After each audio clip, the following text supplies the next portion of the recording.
Something is wrong on this street, Penn Road, where I live. Something is wrong here in this community. It's killing people, just like it killed my daughter. I live on Penn Road. People call me Mr. Bowie because I'm a minister. I pastor a church for 22 years in this area. I'm a reserve deputy sheriff, and I'm a senior citizen. This house is Mr. Warfield Gibbs. His wife, Bobby Sue Gibbs, passed away with multi-cancers a few years ago. I have to do this 3 to 4 times a day. This house here belongs to Mr. George Parker and it's Miss Ollie Parker. Both of them was taken out by cancer. My husband died of lung cancer, and I am having breathing problems. Mr. Tom Perkins and his wife, they live here. Mr. Tom Perkins is deceased now. He had multiple cancers. We have 15 homes in this area, and maybe 11 people has died or more with cancer, and that's unreal. What's going on here is a crime. It's just a waste. My daughter Letitia died at 43. She grew up in the neighborhood. She had a husband, a devoted husband. She had children that she really and truly loved, and I think that she died too young. She was a non-smoker. She was not a drinker, and she got lung cancer. And you know, you'll wonder where did it come from? These people are sick, they're dying. This is inexcusable. That's murderous.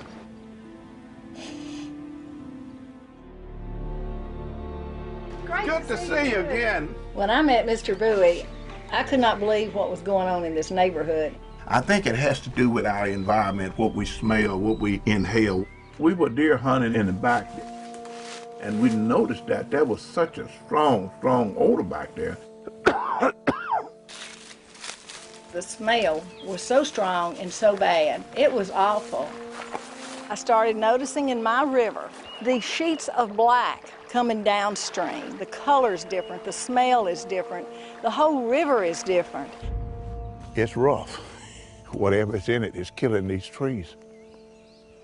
They have cut this huge channel, and it's like an open sewer line. This is where the smell is coming from.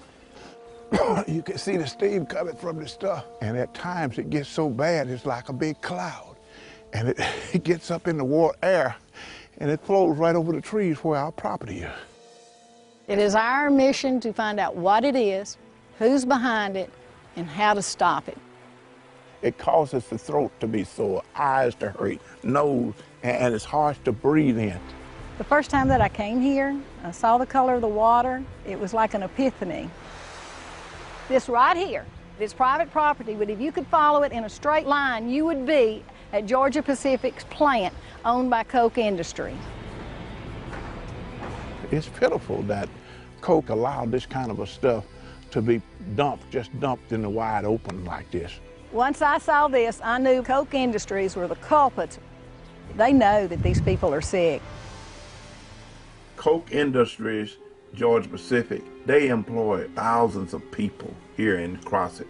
And it's hard to come up against a company that employs so many people. The neighborhood of Penn Row is at ground zero. Right through these woods are these ditches carrying these various types of pollutions from the Georgia Pacific plant. And that industrial process includes the use and discharges to the air and into the water of a lot of nasty chemicals.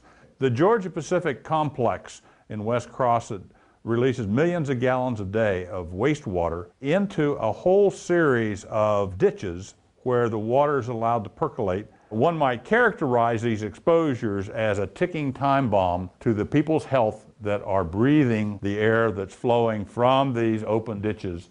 It's such a hard battle that these people have here. They don't have money, and their state representatives are all influenced by the Koch brothers and this whole system they have put together to be able to do whatever they want to. The Senate will come to order. The Koch brothers basically buy an anti-environmental Congress that has single-handedly tried to eviscerate and gut environmental regulation across the board. I'm proud of the work Koch Industries brings to my district.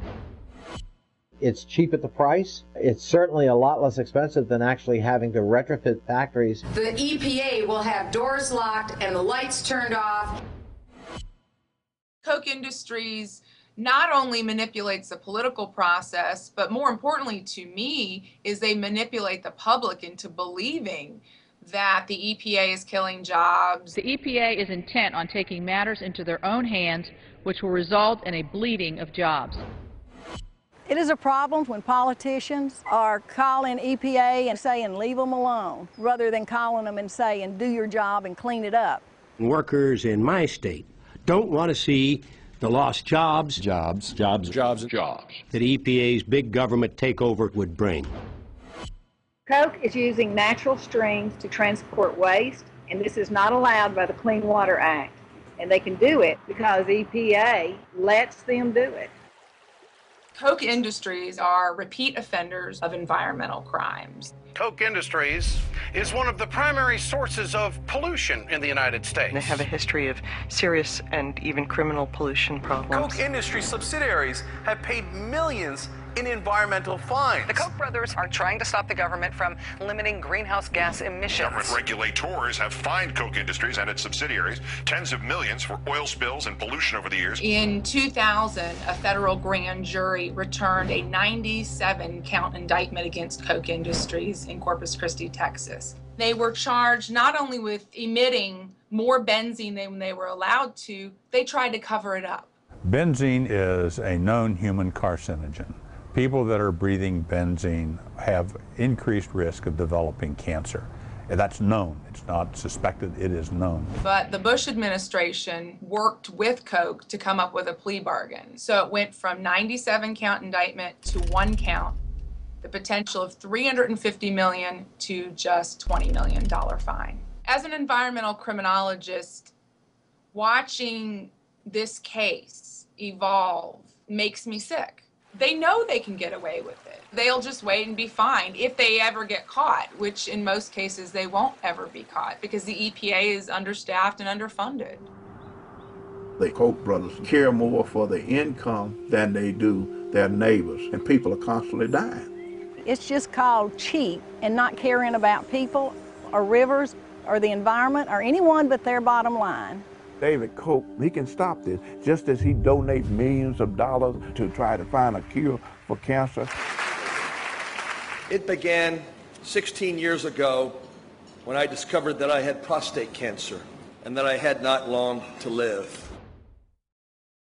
What kind of man is David if he has cancer and put all his money into research and then he's dumping in our backyard? Today my cancer is very much under control, and my doctor advises me that I have many more years to live. He was able to buy good medicine, to see the best doctors.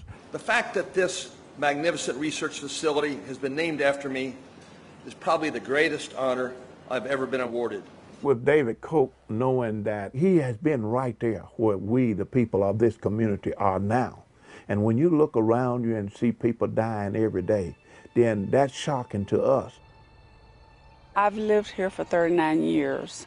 My husband died of lung cancer, and I am having breathing problems, and I feel that I might eventually have lung problems.